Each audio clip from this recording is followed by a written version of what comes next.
네, 오늘 말씀 보겠습니다. 네. 다니엘서 지금 보고 있는데, 다니엘서는 총 몇 장까지 있어요? 12장까지 있습니다. 12장까지. 근데 오늘 볼 게 이제 9장이거든요. 그러니까 많이 봤네요. 그죠? 예. 다니엘서의 그 후반부, 말하자면 7장부터는 시간 순서대로 되어 있지 않아요. 그래서 이제 볼 때마다 그게 이제 어느 때 말씀인지 확인을 해야 되는데, 오늘은 어느 때 이야기인지 보도록 하겠습니다. 다니엘서 9장 1절. 네. 메대 사람인 아하수에로의 아들 다리오가 왕이 돼 바벨론을 다스린 첫 해였습니다. 그랬어요. 1절에서 다리오를 이렇게 표현했네요. 메대 사람인 아하수에로의 아들 다리오. 그랬어요. 이 아하수에로라는 이름이 성경에 또 나오긴 해요. 그죠? 어디 나오게요? 에스더서에 나와요. 에스더서에 아하수에로가 나오는데, 거기 이제 페르시아 왕의 이름이 아하수에로이거든요. 그 아하수에로와 전혀 상관이 없다는 걸 말씀드리는 거예요. 네, 다른 인물입니다. 그냥 이거 혹시 뭐 헷갈리실까봐 말씀을 드린 거예요. 그죠? 여기 나오는 아하수에로는 그냥 다리오의 아빠, 아빠 이름이다. 그 정도로 생각하시면 되겠습니다. 다리오라는 이름을 우리가 처음 본 건 아니에요. 그죠? 이전에 한번 봤었죠. 어디 나왔었어요? 거기. 그죠?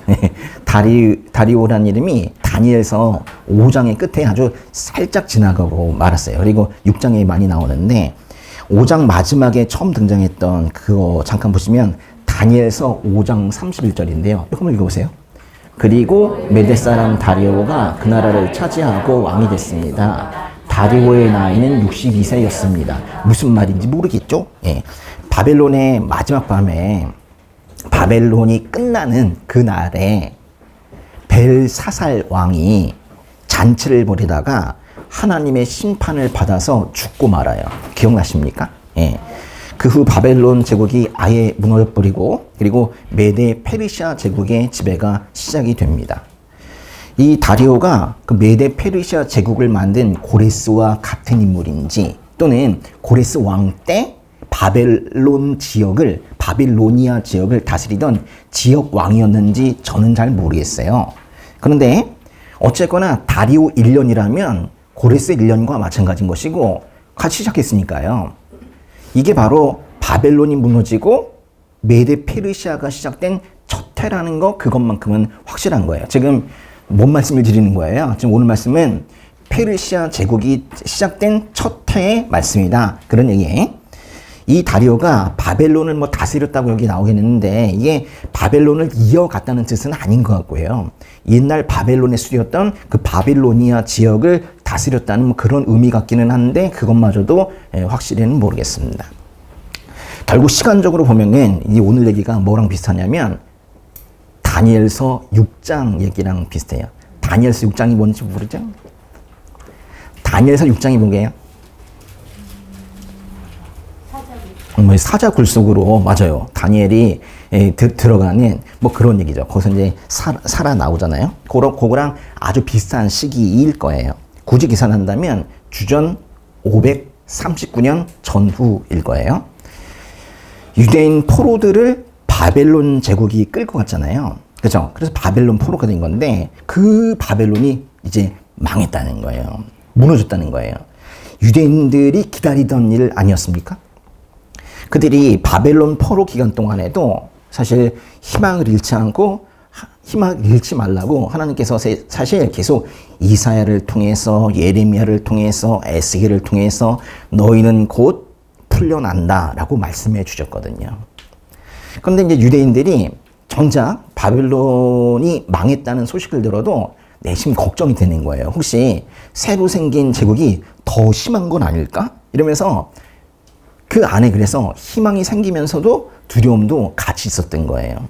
그렇지 않겠습니까? 네. 다니엘은 언제 바벨론에 끌려갔어요? 어렸을 때, 10대 때. 근데 지금 나이가 80대가 된 거예요. 포로 생활을 하던 중에 예루살렘 성전도 함락이 되고 다 무너지고 황폐화 됐다는, 고향이 무너졌다는 그런 얘기도 듣고 많이 슬퍼했을 거예요. 반면에 다니엘은 자기 고향을 파괴하고 심지어는 자기의 동족들을 포로로 잡아간 느부갓네살 왕을 위해서 또 그가 다스리고 있는 바벨론 제국을 위해서 일을 하는 공무원이 됐어요. 아니, 자기 동족을 핍박하던 나라의 공무원이 됐다고. 더군다나 공무원 생활을 좀 잘했는지 승승장구해서 좀 고위직까지 올라갔어요. 그냥 가만히 둔다면 먹고 살만하게 된 거예요. 풍요롭게 살 수 있게 된 거예요. 그런데 다니엘은 그런 현실에 안주하지 않았다는 거예요. 다니엘은 기도하는 사람이었어요. 그리고 다니엘은 말씀을 소중히 여기면서 말씀을 구하는 사람이었어요. 예루살렘에서 멀리 떨어져 나왔고 심지어 성전마저 폐허가 된 그런 상황에서 다니엘과 그 비슷한 유대인들이 그 먼 곳에서 그 우상들만 가득한 그곳에서 하나님을 만나는 방법은 오로지 말씀과 기도밖에 없었던 거예요. 우리는 6장에서 다니엘이 항상 하던 대로 창문을 열어둔 다락방에서 예루살렘을 향해 3번씩 물을 끓고 하나님께 기도를 드리면서 감사를 했던 그런 장면을 본 적이 있어요. 물론 이것 때문에 이제 다니엘이 그것 때문에 사자굴 속에 들어간 거예요. 근데 그것도 오늘 얘기하는 다리오 때입니다. 다니엘은 이미 폐허가 된 예루살렘이지만은 그곳을 향해서 창문을 열고 기도를 드린 거예요. 본다고 보입니까? 그 먼 곳에서. 그렇지만 계속 그 그리움이 있었던 거예요. 다니엘은 그렇게 평생을 말씀과 기도 그렇게 하면서 하나님께 매달리며 살았던 거예요. 하루는 다니엘이 근데 성경을 펼친 거예요. 오늘 우리가 성경을 펼치는 것처럼. 근데 어디를 읽었냐면 예레미야서를 펼친 거예요.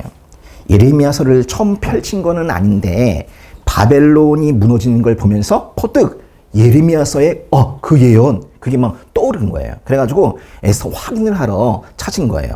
다니엘서 9장 2절 보세요. 곧 그가 다스린 지 1년 되던 해에 나 다니엘은 하나님의 말씀이 기록된 책을 보고 여호와께서 예언자 예레미야에게 연수를 정해 말씀하셨음을 알았습니다. 여호와께서는 예루살렘이 무너진 지 70년 만에 돌이키시겠다고 하셨습니다. 분명히 이 예레미야서는 지금과 같은 그런 성경책은 아니었고 바벨론 포로들 사이에서 회람이 되었던, 즉 돌려보았던 어떤 두루마리 형태였을 거예요. 예레미야가 활동하던 당시에 남유다의 여호야김 왕이 하나님의 말씀이 담긴 예레미야서를 불사른 거를 기억하십니까? 예레미야서가 한번 왕에 의해서 불탄 적이 있다고. 예레미야서 36장에 그 얘기가 나오는데요. 여호야김 왕이 어디 머물렀대요? 겨울궁에 머물렀대. 왕들이 여름궁, 겨울궁이 있었어요. 겨울에 또 이제 가서 머무는 곳이 있었는데 거기 왕 앞에 불피운 화루가 하나 있었는데 그 다음 절 신하 한 명이 예레미야서의 서너 편을 읽어주고 나면 여호야김 그 왕이 그것들을 서기관의 칼로 잘라가지고 화루불석에 던져 넣었대요. 그래가지고 예레미야서가 다 타버렸어요. 예레미야서가 없어졌다고. 그런데 그 한참 후에 하나님의 말씀이 다시 예레미야에게 임했습니다. 예레미야서 36장 28절 보세요. 다른 두루마리를 가져다가 유다 왕 여호야김이 태워버린 첫 번째 두루마리에 있던 이전의 모든 말씀을 그것에 기록하여. 다시 기록을 하라고 하나님께서 말씀하셔가지고 두 번째 예레미야서가 생긴 거예요. 똑같은 내용으로 두 번째 성경이 생긴 겁니다. 그래서 예레미야서가 다시 써졌고 그것의 필사본이 저기 바벨론에 있는 다니엘에게도 전해졌고 그것이 전해져서 인쇄가 지금 우리 손에도 들려 있는 거예요. 오늘 얘기는 아닌데 잠깐 물어보고 싶은 게 생겼어요. 사실 그 예레미야서는요, 하나님의 말씀을 예레미야가 적은 거잖아요. 그렇죠? 예레미야가 자기 생각을 적은 건 아니잖아요. 하나님께서 말씀하신 것을 예레미야가 적었는데 사실은 직접 적은 것도 일부 있지만은 거의 대부분은 사실 예레미야가 말로 하고 구술하고 다른 서기관이 그걸 받아 적었거든요. 그 서기관 이름이 뭔지 아세요? 이렇게 바로 맞추면 어떡하니? 너무 잘하는 것처럼 보이잖아요. 바룩이에요, 바룩. 그죠? 사실 예레미야서는 바룩이라는 사람이 거의 대부분 썼어요. 그래서 예레미야가 구술하고 바룩이 쓴 겁니다. 근데 어쨌거나 그 시초는 하늘에서 왔다는 거예요. 그 예레미야서 25장에 정말로 중요한 메시지가 있어요. 25장 1절 보세요. 유다 왕 요시야의 아들 여호야김 4년 바벨론 왕 느부갓네살 1년에 모든 유다 백성들에 관해 예레미야에게 임한 말씀입니다. 그러니까 예레미야에게 하나님의 말씀이 계시된 지금 이 말씀의 이때는 어렵네요. 여호야김 4년 차이고 바벨론 왕 느부갓네살 1년 차래요. 이게 주전 605년이거든요. 지금 왜 이 얘기를 하는 거예요? 이게 바로 어린 다니엘이 바벨론에 끌려간 그 해거든요. 그러니까 바벨론에 이제 어린 다니엘이 끌려가던 그 해에 하나님께서 예레미야에게 말씀을 주셨다는 거예요. 이때 이제 하나님께서 예레미야를 통해서 유다 백성들에게 하신 말씀이 이거예요. 25장 8절. 그러므로 만군의 여호와께서 이렇게 말씀하셨다. 너희가 내 말을 듣지 않았다. 심각하네요. 아주 짧지만은 엄청 가슴 아픈 얘기예요. 하나님께서 이 얘기를 한 번 말씀하신 게 아니에요. 정말 숱하게 말씀하셨지만은 남유다 백성들이 끝내 순종하지 않았거든요. 그래서 하나님께서 이어서 말씀을 하십니다. 이제 안 되겠는 거예요. 25장 같은 장의 9절. 여호와의 말이다. 보라, 내가 북쪽 민족들과 내 종 바벨론 왕 느부갓네살을 불러다가 이 땅과 거기에 사는 사람들과 둘러싸고 있는 모든 민족들을 대적하게 할 것이다. 여기까지요. 여기까지. 하나님께서는 심지어 느부갓네살을 내 종이라고 부르시면서 그 느부갓네살을 사용하셔서 남유다를 자기 백성을 오히려 심판하시겠다고 말씀을 하시는 거예요. 내가 그들을 그 마지막에 보면 공포의 대상과 조롱거리와 영원한 폐허로 만들겠다고 하시니까 이것만큼 절망적인 메시지가 남유다에게 또 어디 있겠어요. 그런데 하나님께서 그 같은 장에서 또 약속을 하나 하세요. 25장 11절. 이 온 땅이 황폐하게 되고 폐허가 될 것이다. 이 민족들이 70년 동안 바벨론 왕을 섬길 것이다. 그 다음 절. 그러나 70년이 다 되면 내가 바벨론 왕과 그 민족 갈대아 사람들의 땅을 그들의 죄악으로 인해 처벌할 것이다. 그리고 그것을 영원한 황무지로 만들 것이다. 여호와의 말이다. 그들이 70년 동안 바벨론 왕을 섬긴다는 것은 바벨론 포로 기간이 70년이 된다는 거잖아요. 다른 말로 하면 70년 동안이 이스라엘 백성들의 징계 기간이다. 그런 얘기예요. 그러면 바벨론에 포로로 끌려간 사람들이 그러면 예레미야서는 어떻게 보게 되는가? 예레미야서 29장에 보면은 그 답이 나와요. 29장 1절. 이것은 예언자 예레미야가 느부갓네살이 예루살렘에서 바벨론으로 잡아간 포로들 가운데 남은 장로들과 제사장들과 예언자들과 모든 백성에게 예루살렘에서 보낸 편지의 내용입니다. 요 내용만은 아닌데 이거 29장에 쭉 보시면은 계속 이제 편지를 써가지고 예레미야서가 바벨론 포로에게 전달이 되었다는 그런 얘기가 나와요. 편지가 결국 나중에 바벨론으로 보내졌거든요. 근데 이것도 하나님께서 하신 거예요. 아니 하나님께서 사람들을 포로로 보내놓고 그리고 그들에게 편지를 또 보내신 이유는 뭐예요? 자식을 때려놓고 가슴이 아파. 근데 아예 자식이 이런 생각할까 봐 걱정이 되는 거예요. 나 완전히 버림받았어. 난 부모도 없어. 그래서 혹시라도 이상을 생각할까 봐. 그래서 하나님께서 그리고 내가 여기 있다는 거 말씀하시려고 그래서 이제 예레미야서 그 성경을 지금 포로로 잡혀간 그들에게 전달을 해 주신 거예요. 이게 이제 이런 걸 보면은 정말 하나님의 애틋한 마음이 있어요. 어쩔 수 없이 이스라엘 백성들을 징계를 하시지만은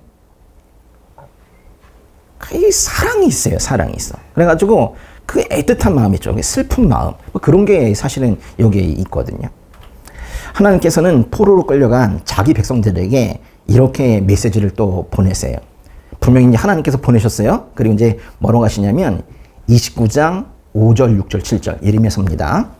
집들을 짓고 그곳에서 살라 정원을 만들고 그곳에서 나는 열매를 먹으라. 아내를 취해 아들들과 딸들을 낳으라. 너희 아들들을 위해 그 아내들을 취하고 너희 딸들을 결혼시켜 그들이 아들, 딸들을 낳게 하라. 너희가 그곳에서 번성하고 수가 줄지 않게 하라.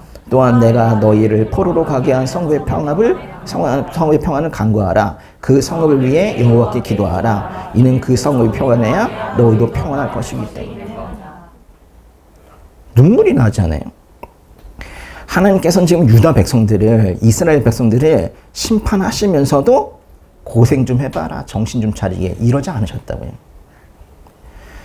뭐라고 하셨냐면 너희들 거기 가서도 집 짓고 정원 만들고 열매 따먹고 잘 살아, 가족 이루면서 잘 살고, 그리고 그 대신 이방인들과 피가 섞이면 안 된다. 혼인은 너희들끼리 하라고. 그러면서 애 많이 낳고 번성해. 그리고 바벨론을 위해서도 기도해. 그래야 너희들도 편안하니까. 이렇게 말씀을 하신 거예요.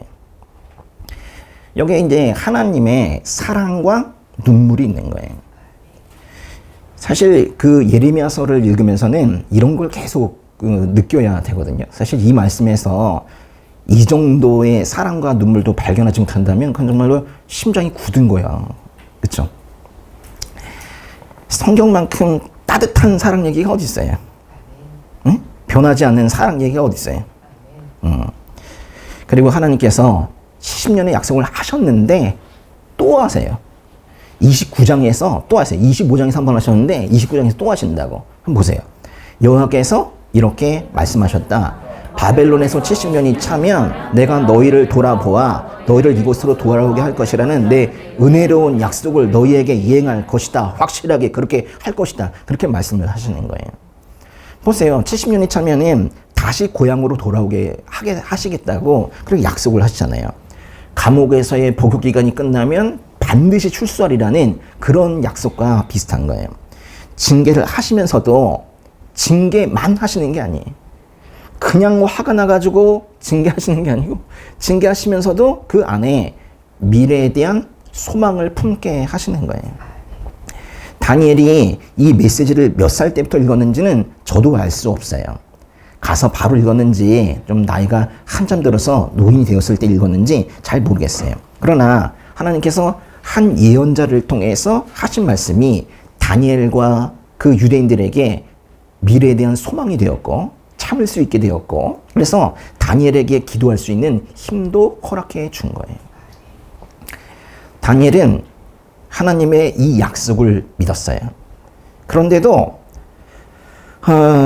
이 문제는 오직 하나님만이 해결할 수 있는 문제라는 걸 알았기 때문에, 하나님이 보내셨으니까 하나님께서 데려오셔야 된다고 생각했기 때문에 다니엘은 스스로 하나님께 기도드리기로 한 거예요.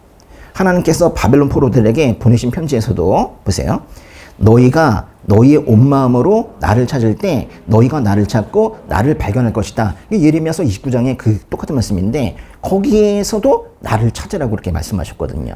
그러니까 여기서 중요한 건 뭐냐면 다니엘이 뭐 하나님께서 약속하셨으니까 지키시겠지, 또는 미래에 대한 어떤 이렇게 됐으면 좋겠다는 어떤 막연한 추측, 이런 걸 한 게 아닌 거예요. 기록된 하나님 말씀을 근거로, 그걸 근거로, 말씀을 근거로 시대를 분별하고 있었던 거예요. 말씀을 아는 사람들은 영생에만 집중을 하는 게 아니라 이 땅의 현실에도 집중을 합니다. 이 땅의 현실에 관심을 많이 가져요. 그리고 그 현실을 스스로 평가하거나 또는 언론의 논조를 따르는 게 아니라 하나님의 말씀 안에서 이 세상을 해석을 하는 거예요. 삶의 기준을 하나님의 말씀에 두는 거예요. 이제 정말 다니엘이 기도를 합니다. 다시 다니엘서 9장으로 가시는데 다니엘서 9장 3절 보세요. 나는 먹지도 마시지도 않고 오리 굵은 베옷을 입고 재를 뿌린 채 주 하나님께 기도하며 구했습니다.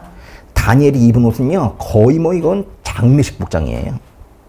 먹지도 마시지도 않고, 즉 금식했나 봐요. 그러면서 그 간절한 마음으로 지금 80대 노인이 기도하기 시작하는 거예요. 이제부터 다니엘의 기도를 우리 같이 읽을 텐데 제법 길어요.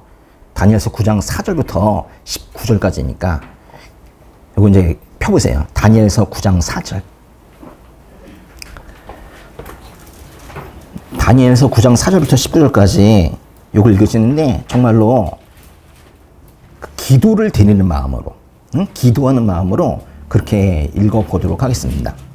읽으시면서 전체가 다 중요하긴 한데 이 말씀은 나도 기도를 하고 싶다 하는 말씀이 있으면은 그게 뭔지도 한번 살펴보시면서 그렇게 읽어보도록 하겠습니다. 다니엘서 9장 4절부터 시작. 나는 하나님 여호와께 이렇게 기도하고 고백하며 말씀드렸습니다. 여호와여, 크고 두려우신 주 하나님이여, 주를 사랑하고 주의 계명을 지키는 사람들에게 말씀하신 약속을 지키시고 그들에게 자비를 베푸시는 하나님이시여, 우리가 죄를 지었고 잘못을 저질렀습니다. 우리가 악하게 행동했고 주의 법과 명령을 어기고 거역했습니다. 또 우리가 주의 종 예언자들이 우리 민족의 여러 왕과 귀족들과 조상들과 온 백성들에게 주의 이름으로 말씀한 것을 듣지 않았습니다. 주여, 의로움은 주께 있으며 우리에게는 오늘날처럼 부끄러움이 있을 뿐입니다. 유다 사람들과 예루살렘에 사는 사람과 각 나라로 쫓겨나 가까이 있거나 멀리 있는 사람, 곧 이스라엘 사람들이 모두 부끄러움을 당할 뿐입니다. 그들은 주를 거역하며 죄를 범했기 때문에 주께서 각 나라로 쫓아내셨습니다. 여호와여, 우리가 부끄러움과 욕을 당하고 우리 왕들과 귀족들과 조상들이 부끄러움을 당하는 것은 우리가 주께 죄를 지었기 때문입니다. 주 우리 하나님께서는 자비와 용서를 베푸시지만 우리는 주께 반역했습니다. 우리는 하나님 여호와의 음성을 듣지 않고 하나님의 종 예언자들을 지켜서 우리 앞에 세우신 율법을 지키지 않았습니다. 온 이스라엘이 주의 율법을 지키지 않았고 주의 목소리 듣기를 싫어했습니다. 그러므로 하나님의 종 모세의 율법에 기록된 맹세대로 저주가 우리에게 내렸습니다. 우리는 주께 죄를 지었기 때문에 심판을 받았습니다. 주께서는 큰 재앙을 우리에게 내리셨습니다. 우리와 우리 지도자들을 벌하셔서 주께서 말씀하신 것을 그대로 증명하셨습니다. 온 천하의 예루살렘에 일어난 일과 같은 일은 없었습니다. 모세율법에 기록된 그대로 우리에게 이 모든 재앙이 내렸습니다. 그러나 우리는 죄에서 돌이켜서 주의 진리를 알기 위해 우리 하나님 여호와께 은총을 내려달라고 구하지 않았습니다. 그래서 여호와께서는 이 재앙을 준비해 두셨다가 우리에게 내리셨습니다. 우리 하나님 여호와께서 하시는 모든 일은 의롭습니다. 그러나 우리는 하나님의 목소리를 듣고 순종하지 않았습니다. 주 우리 하나님이여, 주의 백성들을 강한 손으로 입대해서 이끌어내시고 오늘같이 이름이 유명해지신 주여, 우리가 죄를 지었고 우리가 악을 저질렀습니다. 주여, 제가 기도합니다. 주의 모든 공의에 따라서 주의 성 예루살렘, 주의 거룩한 산에 내린 주의 노하심을 거둬 주소서. 우리의 죄와 우리 조상들의 죄악으로 인해 예루살렘과 주의 백성들이 우리 주위에 사는 모든 사람들의 비웃음을 받습니다. 그러므로 우리 하나님이여, 이제 주의 종의 기도와 간절함을 들어 주십시오. 하나님 자신을 위해 무너진 주의 성전에 주의 얼굴빛을 비춰 다시 세워 주십시오. 네, 하나님이여, 귀를 기울여 들으시고 눈을 떠서 보십시오. 주의 이름으로 부르는 성이 무너지고 우리가 고통당하고 있습니다. 우리가 주께 기도하는 것은 우리가 잘한 것이 있어서가 아닙니다. 주께서 큰 자비를 베푸시는 분이기 때문입니다. 주여, 들어주십시오. 주여, 용서해 주십시오. 주여, 들으시고 이루어 주십시오. 네, 하나님이여, 주 자신을 위해 미루지 마십시오. 그것은 주의 성이며 이 사람들은 주의 백성들이기 때문입니다. 아멘. 이게 자기 죄악으로 인해서 고통을 자초한 사람들이 하나님께 용서를 구하는 제대로 된 태도예요. 내가 뭘 잘못하고 이렇게 힘들게 내 인생을 이렇게 만드십니까? 이러면서 악을 쓰는 건요, 자기 죄가 뭔지도 모르고 사실은 회개할 마음도 애초에 없는 사람들이 가지는 태도예요. 다 중요하긴 한데 마음을 막 쳤던 그런 말씀이 혹시 있어요?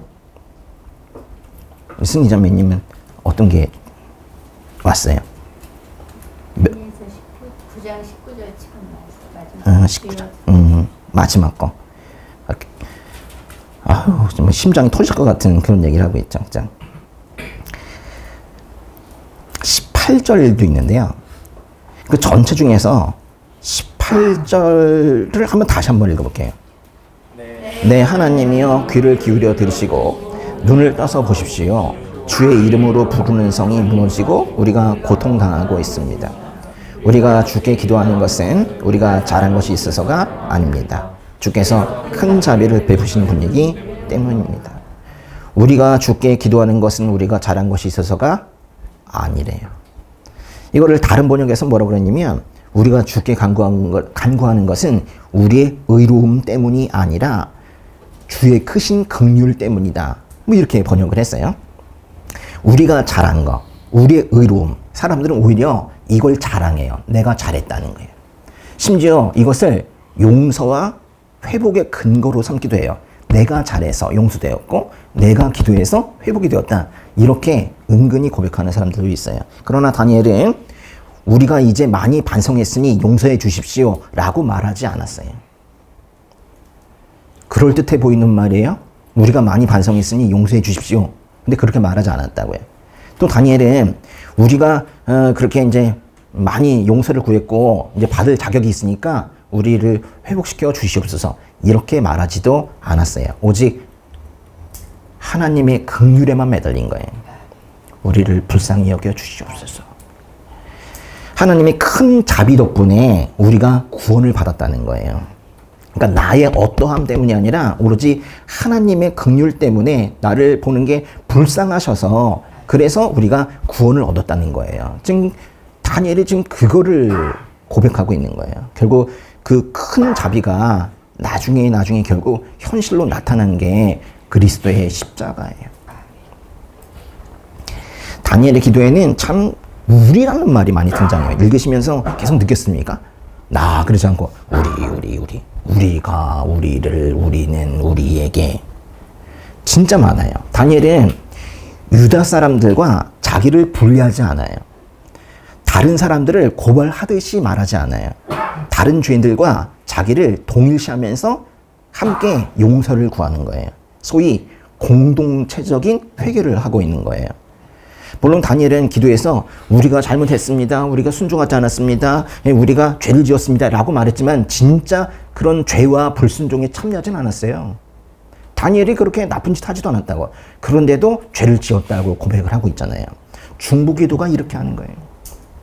중보기도를 한다는 건 이렇게 하는 거예요. 나는 아무런 잘못이 없지만 공동체와 어떤 사람이 죄악에 빠져 있으니까 그들을 용서하여 주시옵소서 이러는 거 아니라고요. 그럴듯해 보이지만 그렇게 하는 게 아니란 거예요. 죄 없으신 예수님이 아닌 이상 사실은 중보 기도를 한다고 해도 죄인이 죄인을 위해서 중보하는 것뿐이에요. 그 죄에서 자기는 쏙 빠지고 그들을 용서하여 주시옵소서. 마치 무슨 이타적인 것 같고 포용적인 것 같고 그렇지만은 이거는 중보 기도의 태도가 아니란 말이에요.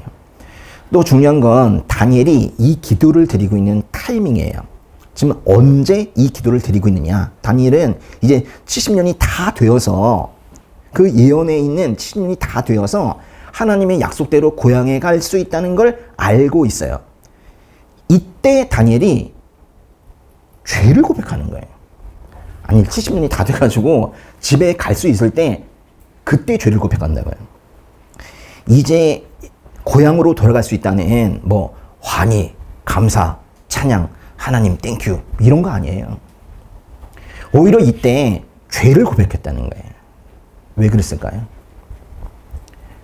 하나님 감사합니다. 이 정도면 충분했을 텐데 왜 이때 우선적으로 죄를 고백했을까요? 혹여 하나님께서 마음을 바꾸셔가지고 약속을 지키지 않으실까 봐 걱정이 되어서 그렇게 했을까요? 아니면 기도하라고 하셨으니까 단순히 기도하라는 명령 때문에 뭐 기도의 내용은 뭐 마땅치 않지만 어쩔 수 없이 기도한 한 건가? 그것도 아니에요. 하나님께서는 신실하셔서 70년 만에 회복할 것이라는 약속을 반드시 지키시는 분입니다. 그거를 다니엘도 알고 있어요. 그런데 왜 죄를 고백하고 있냐고요. 왜일까요? 지금 상황이 감사합니다 이러면 되잖아요. 근데 지금 그렇지 않은 거예요. 하나님은 반드시 약속을 지키시는데 다니엘을 보니까 이스라엘 사람들은 하나도 바뀌지 않은 거예요. 분명히 죄를 지어서 이 포로 생활의 고통을 경험했으면서도 이스라엘 사람들의 마음은 여전히 정화되지 않았고 오히려 하나님에게서 멀어진 사람도 많았고 70년 동안 바벨론 문화에 익숙해진 사람들이 많았고 그곳에 태어난 애기들도 있었거든요. 그곳에서 태어난 2세, 3세들은 조상들이 죄 때문에 그곳에 와 있다는 사실 자체도 모르고 있었어요. 그러니까 다니엘 말고도 다른 사람들도 기도하는 사람들이 있었을 거예요. 그러나 그들이 하나님께 드린다는 기도가 고작 이런 거예요. 고향으로 돌아갈 수 있게 해주셔서 감사합니다. 또는 고향으로 돌아가는 그 모든 과정에 아무 탈 없이 돌아가게 하여 주시옵소서. 이 정도였을 거예요. 그런데 다니엘은 70년이 지났지만은 이스라엘의 그 죄의 문제 있죠. 죄의 문제는 여전히 해결되지 않았다는 걸 알고 있는 거예요. 아니나 다를까 돌아왔는데 이스라엘이 고향으로 돌아와서 그들이 다시 타락하기 시작했거든요. 포로 귀환 후에 이스라엘 백성들이 어떻게 살고 있는지 정말 끔찍한데 그 중에 몇 개만 좀 말씀을 볼게요. 에스라서인데요. 에스라서 9장 1절 2절 보세요. 이런 일을 마치고 나자 관리들이 내게 와서 말했습니다. 이스라엘의 백성들 제사장과 레위 사람들이 이 땅 민족들과 스스로 구별하지 않고 그들의 가증스러운 과습들 곧 가나안 사람들, 헷 사람들, 브릿 사람들, 여부스 사람들, 아몬 사람들, 모압 사람들, 입 사람들, 아모리 사람들의 관습들을 따르고 있습니다. 이스라엘 백성들은 이 땅 사람들의 딸을 데려와 아내와 며느리로 삼고 거룩한 씨를 이방 민족과 섞고 있습니다. 사실 지도자들과 관리들이 앞장서서 이런 죄악을 저지르고 있습니다. 이스라엘 백성들이 다시 하나님의 율법을 어기고 우상 숭배적인 삶과 또 이방 풍습을 따라 살고 심지어는 이방인들과 통혼하고 있었다는 거예요. 피를 섞고 있었다는 거예요. 더구나 지도자들이 앞장서서 그런 짓들을 지금 하고 있었다는 거예요. 느헤미야서라는 책도 있는데요. 느헤미야서에 보면 돌아와서 포로들이 돌아와서 성벽을 재건하는데 예루살렘의 성벽을 재건할 때 그 성벽을 재건하면서도 그 과정에서 이스라엘 공동체 안에 경제적인 착취가 있었어요. 서로가 서로를 하여튼 뭐 잡아먹지 못해서 안달이 난 거예요. 그거 한번 볼게요. 느헤미야서 5장 1절부터 5절까지. 그때 백성들과 그 아내들 사이에 그들의 유다의 형제들을 원망하는 소리가 있었습니다. 어떤 사람은 우리에겐 자녀가 많다. 우리 자신을 비롯해서 많은 식구가 먹고 살기 위해서는 곡식을 얻어야 한다라고 말했고, 잠깐만요. 이게 이제 자기들이 가족이 많으니까 자기는 다른 사람보다 조금 더 많이 얻어야 된다고 지금 그렇게 말을 하고 있는 거예요. 그 다음 절. 또 어떤 사람은 우리는 기근 동안 곡식을 얻기 위해 우리 밭과 우리 포도원과 우리 집을 저당 잡혔다. 누가 뺏어갔나 봐. 라고 말했으며, 또 어떤 사람은 이렇게 말했습니다. 우리는 세금 낼 돈을 꾸기 위해 우리 밭과 포도원을 잡혔다. 우리는 우리 친척들과 한 몸이요 한 핏줄이다. 보라, 우리의 자식들은 그들의 자식에 다름없는데 우리가 우리 자녀들을 종으로 내주게 됐다. 우리의 딸 가운데 일부는 이미 종으로 팔렸고 우리의 밭과 포도원이 남의 것이 됐으니 우리는 그들을 속량할 힘이 없다. 그들 사이에서 막 종이 되고 착취가 되고 이랬다는 거예요. 이게 다 믿음의 형제들끼리 서로 착취하는 모습들을 그려놓은 거거든요. 그러니까 포로에서 돌아온 이스라엘 백성들이 아니 징계를 받았으면은 변해야 되는데 돌아왔으면서도 하나님의 백성답게 서로를 돌보면서 하는 게 아니었어요. 가난한 형제를 오히려 이자와 빚으로 억압하는 죄를 계속 범하면서 그렇게 살고 있었던 거예요. 사람이 안 변했어요.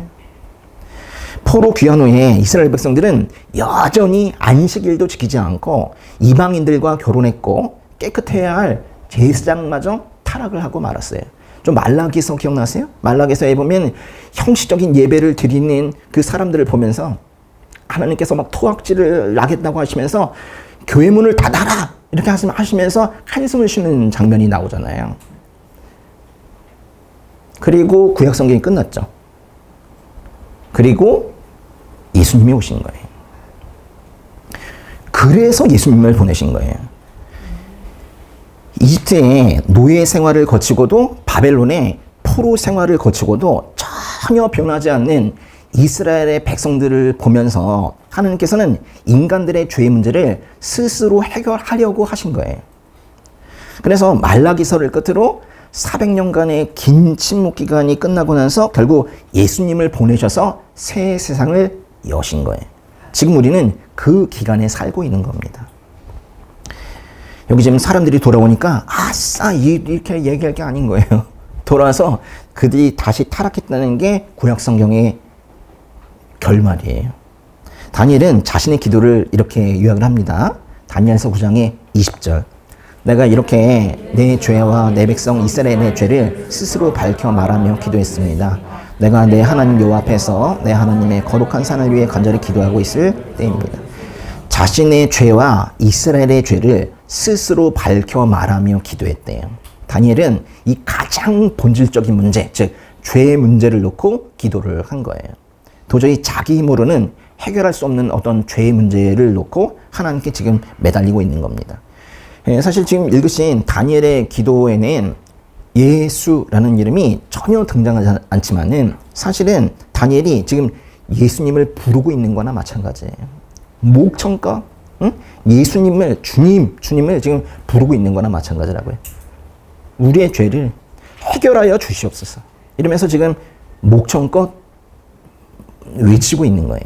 그 외침을 들어야 됩니다. 요한 1서에서 요한이 이렇게 고백을 하거든요. 요한 1서 1장 8절 9절. 만일 우리가 죄가 없다고 말한다면 우리는 자신을 속이는 것이며 진리가 우리 안에 없습니다. 만일 우리가 우리의 죄를 자백하면 하나님은 신실하고 의로우신 분이시므로 우리 죄를 용서하시고 모든 불의에서 우리를 깨끗하게 해 주실 것입니다. 우리가 우리의 죄를 하나님 앞에서 자백하는 것은 내 죄를 고백함으로 인해서 좀 마음 좀 가볍게 하려고 하는 거 아니에요. 죄를 자백하는 이유는 하나님께서 그 문제를 해결하실 수 있다고 기대하고 있기 때문에 그분께 죄를 고백하는 거예요. 그런데 하나님께서는 그 기대에 합당하게 일하셨어요. 그걸 들으셨어요. 그래서 그 결과 나온 것이 그리스도의 십자가입니다. 아직도 이스라엘 백성들처럼 나는 스스로 변할 수 있다. 나는 스스로 의로워질 수 있다. 이렇게 자부하다가 다시 또 무너질 거예요? 안 되는 거예요. 그러면 안 된다는 거예요. 우리 마음 가운데 신앙생활이 조금씩 지나면서 커져야 되는 것은 두 가지인데요. 뭐가 커져야 되냐면 일단 이거예요. 어떤 건강한 절망감이 있거든요. 주님, 저 망했군요. 요게 커져야 돼요, 일단. 아주 무력감. 주님, 저는 망했군요. 이 마음이 점점 커져야 돼요. 주님, 저 제법 좀 신앙생활 좀 하는 것 같은데요. 이거 아니고요. 저 망했군요. 또 하나 커져야 되는 건 뭐냐면, 그래서 결국 메시아를 찾는 예수 그리스도를 통해서 다시 죽고 사는 희망 있죠. 예수 그리스도가 커져야 되는 거예요.